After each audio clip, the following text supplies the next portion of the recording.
All right, welcome back as we dive deeper into the tail end of hurricane season.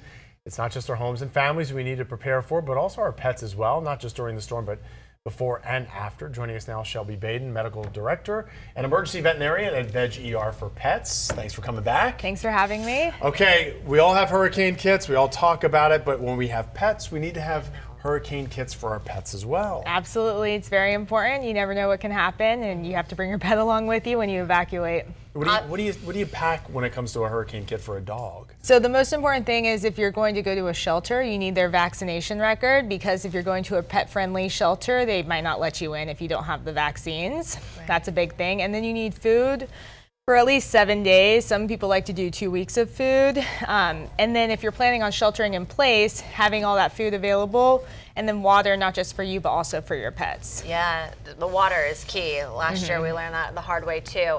The floodwaters, we've been talking about this a lot this morning because Trooper the dog tugged at everybody's heartstrings, was left tied up in the backyard there too. You gotta have your animal in a safe place. And you can, and even like cats and stuff, some people can leave their kitties at home a little longer than a dog, but not in a hurricane situation, certainly not in a flood zone. No, definitely not. And last year we did see an influx of cats, especially that were left in homes that did have flood water in it, and they were very sick.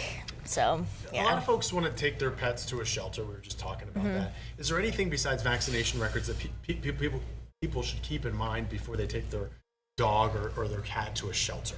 Yeah, so for a hurricane shelter, definitely having a crate or something to store your pet in so that they feel safe. They can move around in their crate, because there might be an influx of pets in that hurricane shelter as well. So you want to keep your pet safe and other pets safe. Aside from just hurricane season, we experience the storms, we experience the lightning and the thunder, and sometimes dogs get freaked out and will even run off. We unfortunately hear that with the firecrackers and things like that.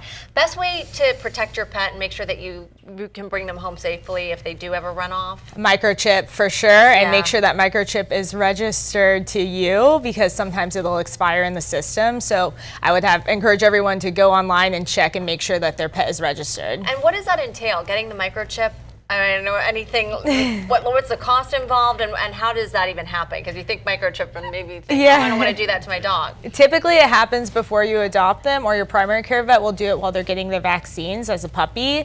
If you don't know, if you're unsure if your pet has a microchip, you can take them to any vet and they can scan them and see if there's a chip in there. But it's just inserted? How does that work? It's a big needle and it goes under the skin, yeah. It's quick. It's quick. It seems painless when you get it done. It's so quick. Yeah, it's like a vaccine. So they walk it right off. Yeah. Talk about, is there ways to kind of identify, if your dog or cat's been under stress or trauma during an event like a hurricane?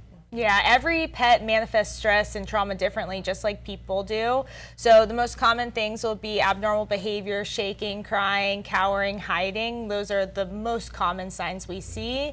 You can talk to your vet about if you think your pet has anxiety, if there's any way to prepare for that with maybe medications or a thunder shirt or something like that. Now we have you here. Just wanted to we were talking a little bit about this in the break. You guys have been really busy, and the holidays around the corner. Halloween is up first, and of course the candy is a big thing too. So just some tips that people can have at home right now. A lot of people want to have the candy out, and the dogs, they smell the dogs, chocolate they love too. it. Yeah, definitely try to keep it as far away from your pets as possible, especially the dark chocolate. Even things like milk chocolate can cause GI upset, so try to keep it away from your pets in a pet-proof container or lifted off the table. I mean, they can be really creative with how they get that candy. So yeah, no candy's safe either, right?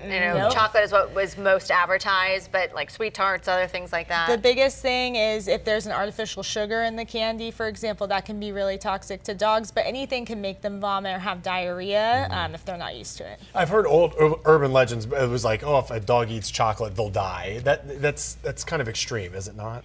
Dark chocolate, I have seen really bad cases with dark chocolate. Milk chocolate, they're probably okay. I would always call a veterinarian and get a second opinion. Just put it up in a way. Yeah. Save it for yourself. Yeah. Speaking of call a veterinarian, how can people find you guys?